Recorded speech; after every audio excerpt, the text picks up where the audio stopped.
평안히 가거라, 평안히 가거라 라는 제목으로 말씀을 나누도록 하겠습니다. 2004년에 출간된 이재철 목사님의 비전의 사람이란 책이 있는데요. 지금부터 거의 20년 전에 출간된 책이니까 좀 시대의 차이가 있습니다. 이 책에서는 고등 종교와 하등한 종교를 구분하는 분기점을 자기 부인 여부로 판단한다라고 이야기합니다. 가끔 무속신앙인도 자기 부인을 하는 것처럼 보이지만 실제로는 자기 강화를 위한 금기 행동일 뿐 자기 부인은 아니라고 말합니다. 고등 종교가 타락하게 되면, 즉 자기 부인이 사라지면 나타나는 공통된 현상이 네 가지가 있다고 하는데요. 첫째는 성직자가 급증합니다. 그러면서 이분은 스캉달의 소설 적과 흑을 예로 듭니다. 적은 카톨릭 사제의 붉은 성의를, 흑은 판사의 검은 법복을 의미하는데 1830년대, 그러니까 19세기 초중반 유럽의 엘리트 청년들에게는 성직자와 법관이 가장 인기 있는 직업군이었다고 하는 겁니다. 자, 성직이 욕망을 성취하는 직업이 된 것입니다. 고등종교가 타락하면 나타나는 두 번째 현상은 종교기관의 급증입니다. 늘어난 성직자들이 먹고 살아야 하기 때문이죠. 세 번째는 신앙의 기복화가 나타난다고 합니다.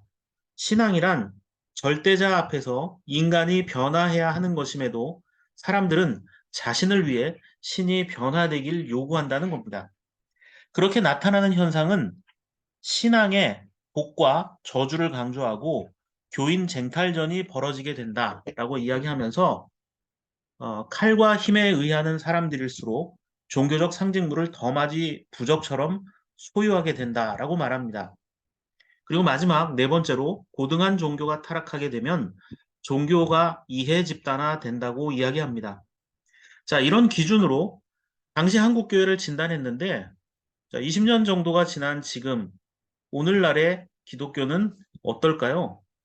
어쩌면 좀 더 변질이 심하게 된 것이 아닌가라는 생각이 들 정도로 달라진 것이 없습니다. 그러나 이러한 현상은 지금부터 거의 2900년 가까이 전에 있었던 북이스라엘의 종교적 타락과 전혀 다르지 않습니다. 오늘 첫 번째 본문은 북이스라엘의 일곱 번째 왕 아합이 나봇이라는 사람의 포도원을 강탈해가는 내용의 기록이 되어 있습니다. 지난주에도 살펴봤었던 그 본문의 내용 중이었고, 지난주에도 이 아합 왕에 대해서 살펴봤었는데, 아합은 페니키아의 이세벨을 부인으로 맞아들입니다. 그런데 이 결혼은 사랑보다는 외교적 안정을 도모할 정치적 목적이 강했습니다. 서두에 언급했던 고등한 종교가 타락할 때 나타나는 현상 네 가지 있다고 말씀드렸죠. 아하방의 시대가 바로 그러했습니다. 그 네 가지가 뭐였습니까? 성직자가 급증하고 종교기관이 늘어나며 신앙의 기복화가 있고 종교가 이해집단하는 겁니다. 이런 현상을 아하방과 그 왕비 이세벨의 시대에 대입해 보면 이렇습니다. 이세벨은 풍요의 신인 바알 신앙을 이스라엘에 가지고 들어옵니다. 그 위세가 얼마나 대단했던지 엘리야와 갈멜산에서 대결하던 바알과 아세라를 섬기던 종교인들만 850명이 넘을 정도였습니다. 이세벨로 인해서 당시 거짓 종교인들이 급증한 것이죠. 그리고 두 번째로 산당과 우상이 늘어납니다. 일종의 종교기관이 늘어나게 되었습니다. 그리고 세 번째로 북이스라엘의 백성들은 하나님도 좋고 풍요의 신도 좋아하는, 자, 여호와 하나님도 믿자. 그분이 우리를 구원하시고 우리를 돌보시기 때문이다. 그런데 우리를 풍성하게 하는 바알 신도 믿고 따른다면 더 좋은 것이 아니냐? 좋은 게 좋은 거 아니냐? 하나님도 믿고 풍요의 신도 믿고 우리는 그냥 다 좋은 게 좋은 것을 하겠다라는 겁니다. 자, 그렇기 때문에 이런 기복주의에 빠지게 되면 더 많은 소유와 성공을 위해서 욕심을 내기 시작하고 마음과 물질은 나누지 않습니다. 여러분, 기복주의라는 것이요, 하나님을 안 믿는 게 아니에요. 하나님을 믿지만 하나님 말고 더 다른 것들을 또 많이 추구하는 것이 기복주의라는 겁니다. 하나님을 배제한 채 뭔가 욕심을 내는 건 그냥 이기주의이고요. 기복주의라는 것은 하나님을 믿는다 말하면서도 동시에 우상을 섬기는 것을 말합니다. 그리고 종교의 이해 집단화와 같은 현상이 나타나는데요. 왕과 왕비가 그 권세를 이용해서 오늘 본문에 살펴보게 될 나봇이라는 백성의 포도원을 탈취하는 일이 벌어집니다. 일종의 이해 집단처럼 행동하는 왕입니다. 이런 아합이 통치하던 시기, 지난주에는 요세푸스라는 사람의 역사 기록에서 요세푸스는 아합 왕을 미치광이 수준이었다라고 이야기했잖아요. 미치광이 왕이었다. 자, 성경은 뭐라고 얘기하냐면 열왕기상 21장 25절을 보면 자기 아내 이세벨의 충동에 말려든 아합처럼 이렇게 되어 있습니다. 이세벨의 충동에 말려든 아합. 그러니까 주님께서 보시기에 이렇게 악한 일을 하여 자기 목숨을 팔아버린 사람은 일찍이 없었다 이렇게 기록되어 있는데 얼마나 아합이란 사람이 악독한 사람이었는가를 설명해 줍니다. 그렇다면 아합이 구체적으로 어떤 악행을 저질렀을까요? 아합의 악행 중에 가장 대표적인 사건 중 하나인 나봇이란 사람의 포도원을 강탈하는 사건을 살펴보겠습니다. 열왕기상 21장 1절부터 2절입니다. 그 뒤에 이런 일이 있었다로 시작되는데요. 이 앞에 아합 왕을 화나게 만드는 일이 있었습니다. 어떤 일 때문에 아합 왕은 화가 났습니다. 잠시 후에 제가 설명을 드릴 텐데요. 왕이 화가 난 채로 있었던 이 일이 있었음에도 불구하고 왕을 또 화가 나게 만드는 일이 하나 또 벌어집니다. 바로 이스라엘이라는 동네에 살던 나봇이 이스라엘 땅에 포도원을 하나 가지고 있었는데 그 포도원은 사마리아의 왕 아합의 궁 근처에 있었다. 이렇게 되어 있습니다. 자, 아합이 나봇에게 말합니다. 그대의 포도원이 나의 궁 가까이 있으니 나에게 넘기도록 하시오. 자, 왕이 나봇의 포도원을 달라고 하죠.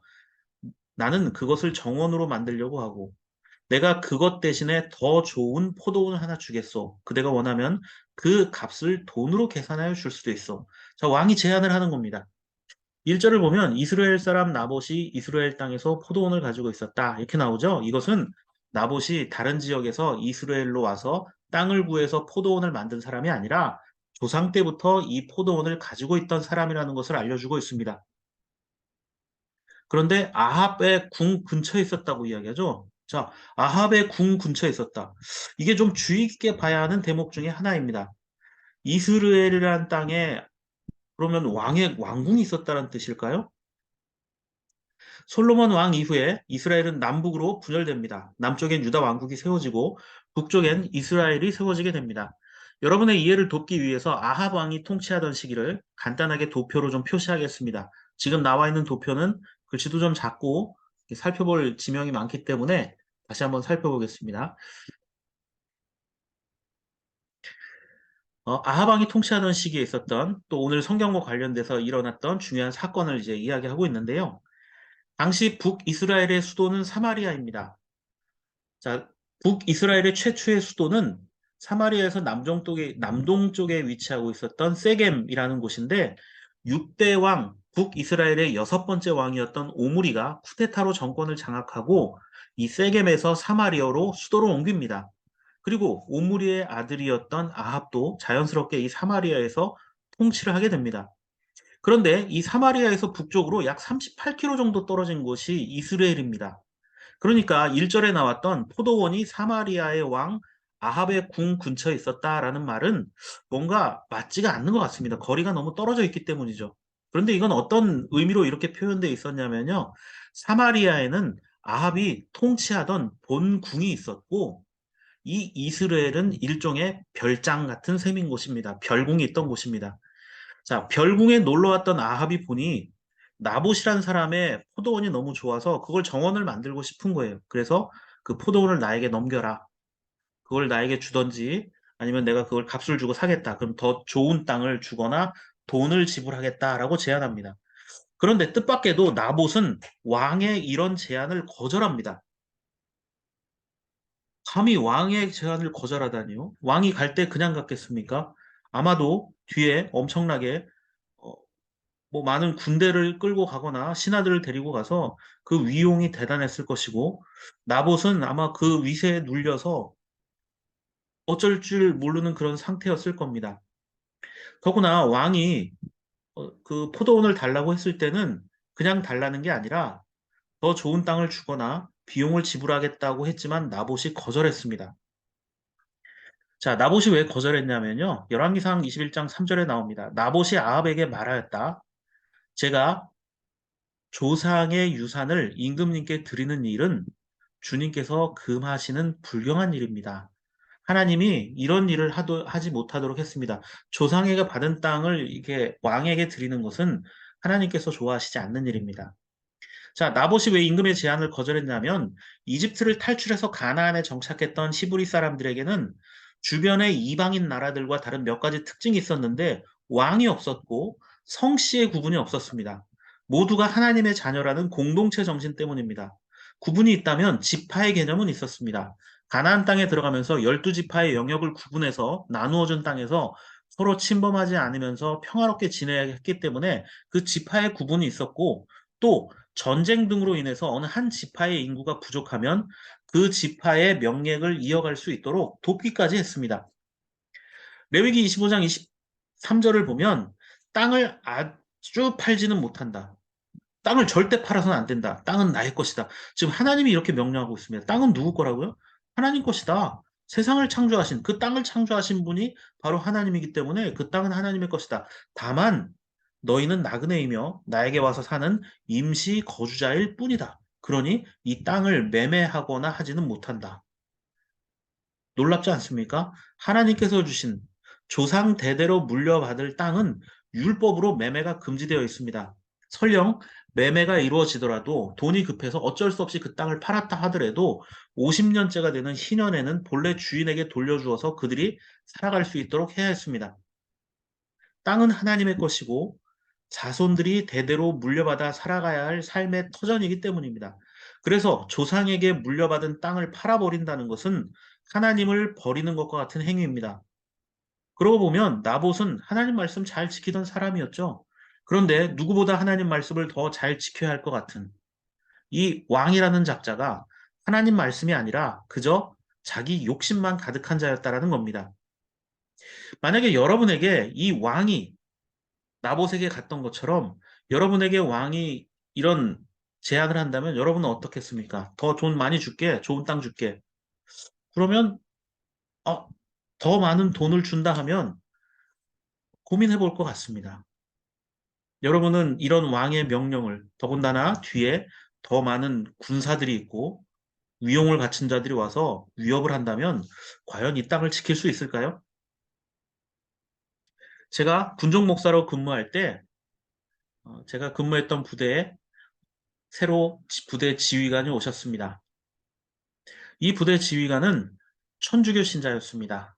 그래서 자신이 천주교 신자이지만 그래도 부대 지휘관으로 왔기 때문에 기독교 예배, 불교 법회에도 참석을 해서 인사를 좀 하고 싶으셨습니다.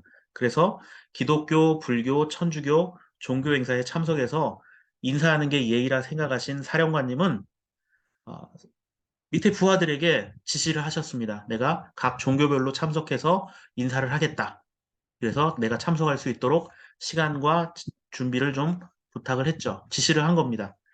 그런데 업무를 담당하던 사람이 좀 오버를 했습니다.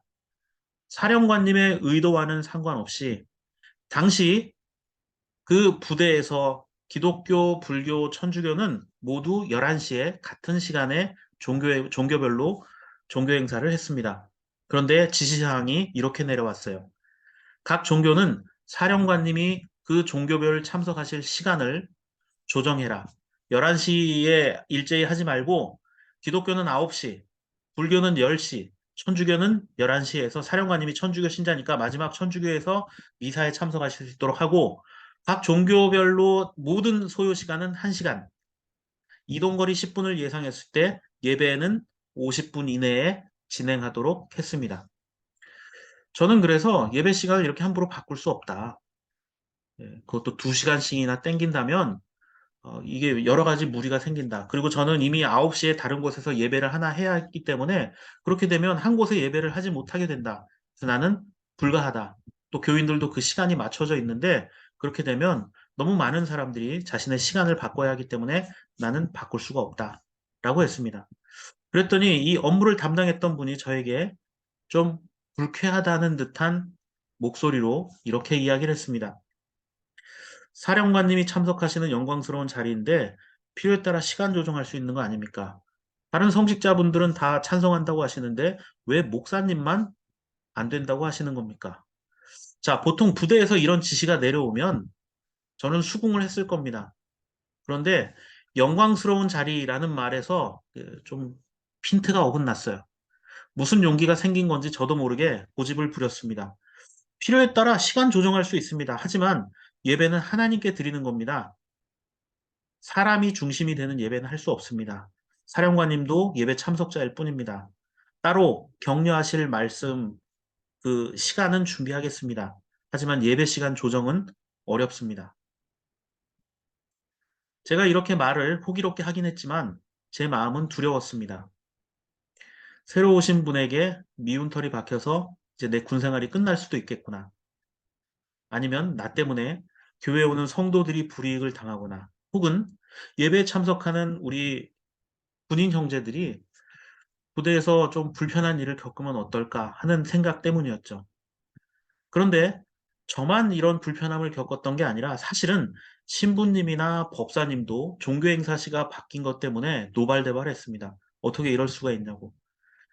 천주교 신자였던 그 사령관님을 만나기 위해서 천주교 신부님이 자기가 총대를 매겠다. 같이 가자 해서 저는 같이 갔습니다. 어, 목사였던 저, 법사님, 신부님 함께 셋이 같이 가서 이런 자초지종을 설명드리자 사령관님께서는 누가 이런 지시를 했는지 누군가 크게 오해를 하거나 실수한 것 같다 하면서 저희들에게 오히려 사과를 하셨습니다. 그리고 한 주마다 참석을 할 테니 그렇게 준비하시면 되고 특별히 자기를 위해서는 뭐 준비하지 마라 라고 말씀을 하셨습니다. 그 뒤에 이분이 한 주씩 예배, 법회, 미사에 참석하셔서 그 종교별로 인사를 하고 격려를 하시는 그런 시간을 가질 수 있었는데 사령관님은 굉장히 인격적인 분이었지만 어떤 그 중간에 업무를 하던 분들이 너무 과잉 행동을 했던 겁니다. 저는 이 일을 경험하고 깨달았습니다. 물리적인 힘만 폭력이 아니라 조직과 위계를 이용한 강요 또한 폭력이 될 수 있다는 점입니다. 이런 일을 경험하게 되면 쉽게 아니요라고 하고 물러설 수 있을까요? 자, 나봇을 통해서 왕은, 아합 왕은 망신을 당했습니다. 그가 정신을 차렸을까요? 하나님께서 주신 땅은 매매할 수가 없습니다. 저는 그래서 팔 수가 없습니다. 아무리 많은 돈을 주셔도 저는 할 수가 없습니다. 하나님 명령이기 때문입니다. 이 말을 듣고 아합이 부끄러움을 갖고 돌아갔습니다. 아합은 정신을 차렸을까요? 아닙니다. 열왕기상 21장 4절 보십시오. 아합은 이스라엘 사람 나봇이 그 포도원을 조상의 유산이란 이유로 양도하기를 거절하였으므로 마음이 상하였다. 이렇게 되어 있습니다. 그래서 화를 내며 궁으로 돌아와서 침대에 누워 얼굴을 돌리고 음식도 먹지 않았다. 삐진 거죠. 마음이 상했다라고 할 때 이 마음이 상했다라는 단어는 히브리어로 사르라는 단어를 사용한다고 합니다. 그 뜻이 악하다, 슬프다, 노한, 기분 나쁜. 그런데 그 기분 나쁜 게 얼굴에 다 쓰인다라는 뜻입니다. 그럼 무지하게 기분이 나쁜 겁니다. 이 사르라는 단어가 성경에 두 번 사용되는데요. 오늘 본문 열왕기상 21장 4절에 한 번 쓰였고요. 또 하나가 어디에 쓰였냐면요. 역시 아하방의 그 일들 가운데 한 번 더 쓰이는 것을 볼 수 있습니다. 열왕기상 20장 43절에 한 번 더 사용되는데 이스라엘 왕이 근심하고 답답하여 그 궁으로 돌아가려고 사마리아에 이르니라 할 때 여기서 근심이라는 단어 있죠? 이 단어가 역시 사르라는 단어가 사용되었습니다. 이 43절에 이스라엘 왕이 지금 또 기분이 나쁜 거예요. 자, 20장과 21장에서 지금 이 아합 왕은 두 번이나 기분이 나빴는데 20장 43절에 이스라엘 왕, 즉 아합이 왜 기분이 나빴냐면요. 아람 군대가 이스라엘에 쳐들어왔을 때 하나님께서 그 왕을 잡아 죽이라고 선지자를 통해서 아합에게 명령하셨는데 아합은 하나님께서 죽이라고 한 왕과 도리어 평화조약을 맺습니다. 그 자기의 어떤 이익을 계산하고 생각해서 그 왕을 풀어줘 버렸어요. 자기 나름대로 그게 더 이득이 있을 거라고 생각했기 때문입니다. 하나님 말씀을 따르지 않은 거예요. 그런데 아합에게 어떤 선지자가 나타나서 경고를 합니다. 당신은 하나님 말씀 지키지 않았으니까 당신은 벌 받을 거야. 그때 아합이 바로 20장 43절에 근심했다라고 되어 있습니다. 그러니까 그 말을 듣고 또 기분이 나빴던 겁니다. 나는 아람의 왕과 협상을 하고 평화조약을 맺어서 뭔가 더 큰 이득을 이 나라에 돌려주려고 하는데 감히 하나님 핑계대고 내 마음을 불편하게 만들어 왕의 일에 사석 시비를 걸어? 이렇게 기분이 나쁘지 않은 상태였는데 또 아까 말씀드렸죠. 열왕기상 21장 1절 말씀에 이런 일이 있은 후에라는 말로 시작되잖아요. 그러니까 지금 아합이 기분이 나빠 있는 상태에서 나봇이라는 사람의 포도원을 취해서 좀 기분 좀 풀려고 했는데 이 나봇이 또 하나님을 들먹이며 자신의 일을 방해한 겁니다. 그러니까 그냥 화가 난 게 아니라 내가 왕인데 뭐 좀 할 만하면 저 얼굴도 모르는 어떤 선지자 놈이 나타나가지고 하나님 핑계대고 나봇이라는 이 작자조차도 나를 이렇게 무시하다니 하면서 기분이 나빴던 겁니다. 그리고 어떤 행동을 할까요? 본궁으로 복귀해서 음식도 안 먹고 어린아이처럼 삐져서 투정을 부립니다. 그러자 그 아내 이세벨이 5절에 왜 그러냐라고 묻습니다. 여러분, 죄 중에 제일 무서운 죄가 괘씸죄라고 하죠. 왕이 삐진 것을 보고 왕비 이세벨이 이유를 묻습니다. 6절을 보면 아합은 이세벨에게 조상의 유산이라 안 된다. 하나님의 명령이기 때문에 안 된다. 이 나봇의 말은 싹 뺍니다. 그리고 기분 나쁜 이야기만 하죠. 나를 험담하고 나를 무시하고 나를 모욕했다. 그러자 7절에서 이세벨은 당신이 임금인데 뭘 못하겠냐 큰 소리 칩니다. 결국 이세벨은 조작을 합니다. 그래서 나봇이 하나님과 왕을 모욕했다라는 죄명으로 죽게 됩니다. 그리고 아합은 나봇의 포도원을 국고로 환수해 버립니다. 그렇게 빼앗았습니다.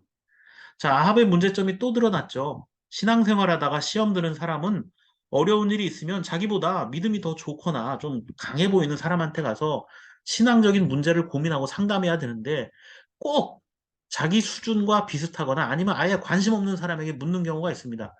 이세벨은 율법이나 히브리인의 전통 이런 거 모르는 사람이에요. 근데 아합의 가장 큰 죄악이 바로 그겁니다.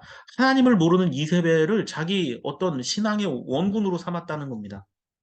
그런데 아합이나 이세벨이 간과한 게 하나 있죠. 이 모든 상황을 지켜보시는 하나님이 계신다라는 것을 몰랐습니다. 17절과 19절 보십시오. 주님께서 엘리야에게 말씀하셨습니다. 그래서 뭐라고 얘기하시냐면 19절 맨 끝에를 보면 개들이 나봇의 피를 핥은 바로 그곳에서 그 개들이 내 피도 핥을 것이다.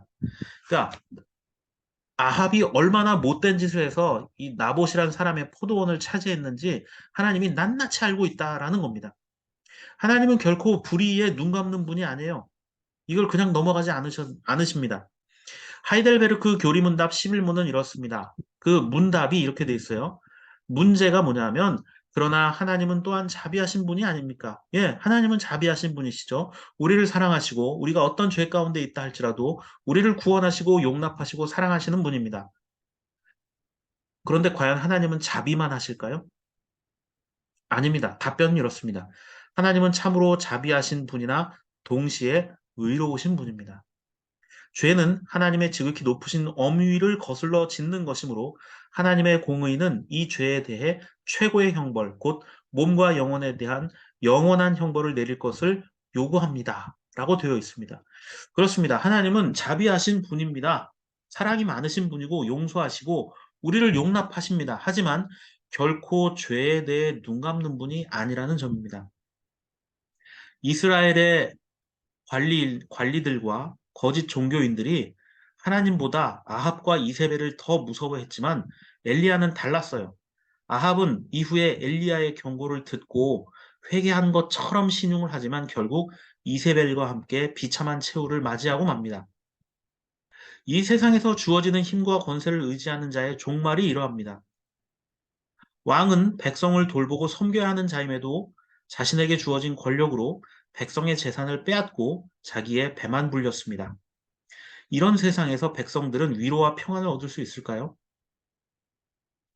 오늘날 우리 사회 역시 곳곳에서 아합과 같은 사람들에 대한 소식을 듣게 됩니다. 자기밖에 모르는 거죠. 뉴스를 보면 자기밖에 모르는 사람들에 관한 이야기가 너무나 많습니다. 갑질을 하고 또 자신에게 유리한 것만 이야기하려 하고 모함하고 또 자기보다 힘없어 보이는 사람들을 괴롭히는 이야기가 너무 많습니다. 그래서 여기저기에서 나봇과 같이 피해를 입은 고통 가운데 빠져 있는 자들을 보게 됩니다. 오늘 세 번째 본문에서도 역시 이 나봇과 같은 처지에 빠진 한 여인이 등장합니다. 누가복음 7장 36절에서 50절엔 향유로 예수님의 발을 닦아주었던 한 여인이 등장하는데 이 여인에 대해서 대부분 설교의 초점은 이 여인이 얼마나 주님 앞에 귀한 것으로 헌신을 했는가, 얼마나 주님을 사랑하고 섬겼는가, 이렇게 설명하는 경우가 많습니다. 예, 이것도 물론 맞는 일이지만요. 맞는 이야기이지만 저는 첫 번째 본문과 연관지어서 생각해 본다면 나봇의 포도원 사건과 연관지어서 생각해 본다면 이 여인 역시 나봇과 같은 약한 자라는 생각을 보게 됩니다. 37절 초반을 보면 그런데 그 동네에 죄인인 한 여자가 있었다 이렇게 돼 있죠. 이 여인을 동네의 죄인으로 정해놓고 있습니다. 유대인들은 여자를 죄인이라 부르는 경우가 대부분 창녀를 지칭할 때, 그러니까 부정한 행동을 하는 사람, 이것을 은유적으로 표현한다고 하는데 성경에는 그러한 설명이 없으니까 이건 역시 추측일 뿐입니다. 부정한 여인, 죄가 있는 한 여자가 어떤 일을 했기 때문에 이렇게 돼 있을까?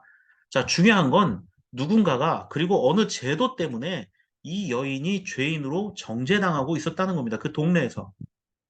37절은 그런데라는 접속사로 시작되죠. 그렇다면 죄인인 이 여자와 비교되는 한 어떤 누군가가 죄인과는 전혀 다른 누군가가 앞에 등장해야 합니다.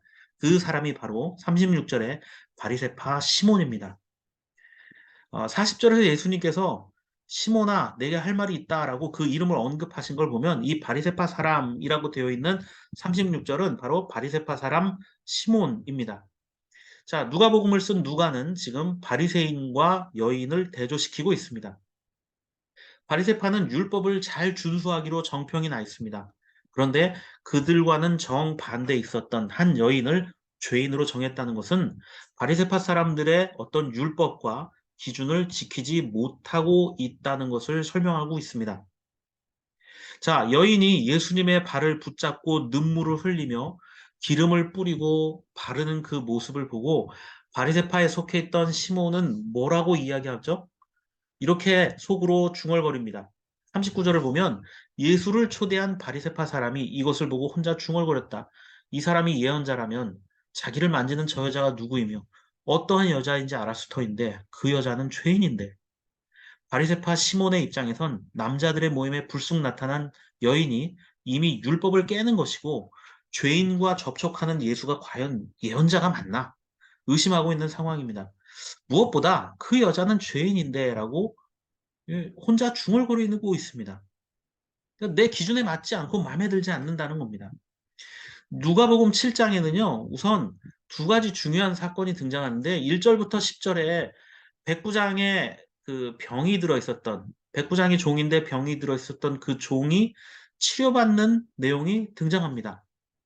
그리고 11절부터 17절에는 지난주에도 살펴보았던 나인성 과부의 아들이 예수님께서 그 관에 손을 대시고 다시 살려내는 모습을 볼 수 있습니다. 자, 이 두 사건을 보면 뭐 그렇게 생각할 수 있어요.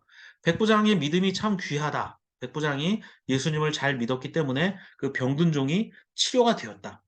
또 나인성 과부의 아들은 예수님의 그 손 대셨을 때 사람들의 그 멈춤, 그 슬픔이 있었지만 그 예수님을 향한 그 믿음 때문에 살 수 있었다라고 말하는데 여러분 성경을 해석할 때는 사람이 중심이 되면 안 됩니다. 성경을 해석할 때는 하나님은 누구신가? 예수님은 누구신가? 이것을 우선적으로 생각해야 됩니다. 그래서 누가복음 7장에 1절부터 10절 또 11절부터 17절의 두 구절의 가장 중요한 주제는 예수는 누구신가라고 먼저 해석할 수 있어야 됩니다.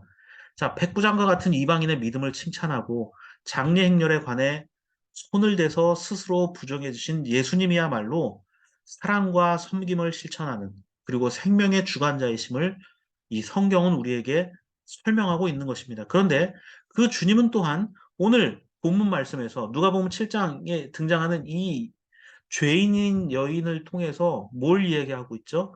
우리의 죄를 용서하시는 하나님이시다라는 것을 설명하고 있습니다. 즉 바리새파 시몬의 의심을 외면하고 여인을 향해 이렇게 주님께서 말씀하십니다. 48절과 50절입니다. 그리고 예수께서 그 여자에게 말씀하셨다. 내 죄가 용서받았다. 그러자 상에 함께 앉아 있는 사람들이 속으로 수군거리기를 이 사람이 누구이기에 죄까지도 용서하여 준다는 말인가 하였다. 그러나 예수께서는 여자에게 말씀하셨다. 내 믿음이 너를 구원하였다. 평안히 가거라. 지난주에 아들이 죽어버린 어머니에게 울지 말라 하셨던 예수님은 울지 않을 상황을 만들어 주셨다라는 걸 살펴봤죠. 그에게 생명이 있기 때문입니다. 오늘은 죄인이라 여겨지던 여인에게 내 믿음이 너를 구원하였다. 평안히 가라. 이게 유대인들에겐 충격적인 겁니다. 믿음이 너를 구원하였다. 평안히 가라. 죄를 용서하는 모습. 이것은 오직 하나님만이 하실 수 있는 일인데 예수님이 그걸 하고 있다는 겁니다. 결국 예수님께서 우리의 죄를 용서하실 수 있는 하나님의 아들이시다라는 것을 설명하고 있죠. 주님만이 우리에게 진정한 구원과 평안을 주실 수 있는 분이라는 사실을 설명하고 있는 겁니다. 2900년 전 아합이 다스리던 북이스라엘의 메마른 시절은 주님이 다시 오실 때까지 결코 끝나지 않을 겁니다. 어떠면 더 척박하고 힘겨운 삶이 우리를 기다리고 있을지도 모릅니다. 억울함을 당하지 않으려면 힘과 권력이 있든지 아니면 물질이라도 넉넉해야 한다고 생각할지 모릅니다. 예, 필요하다면 할 수 있는 대로 최선을 다해서 세상을 살아야 합니다. 돈도 열심히 모으고 실력도 길러야 합니다. 그러나 우리는 믿음의 사람입니다. 이것 하나만은 꼭 기억하십시오. 우리에게 사나 죽으나 유일한 위로와 평안을 주시는 분은 오직 주님밖에 없다는 사실, 그리고 우리가 그분만을 붙들고 나갈 때 이 세상 가운데서 참된 위로와 소망을 주며 살아갈 수 있다는 사실을 믿고 살아가는 저와 여러분들의 삶이 되기를 바랍니다.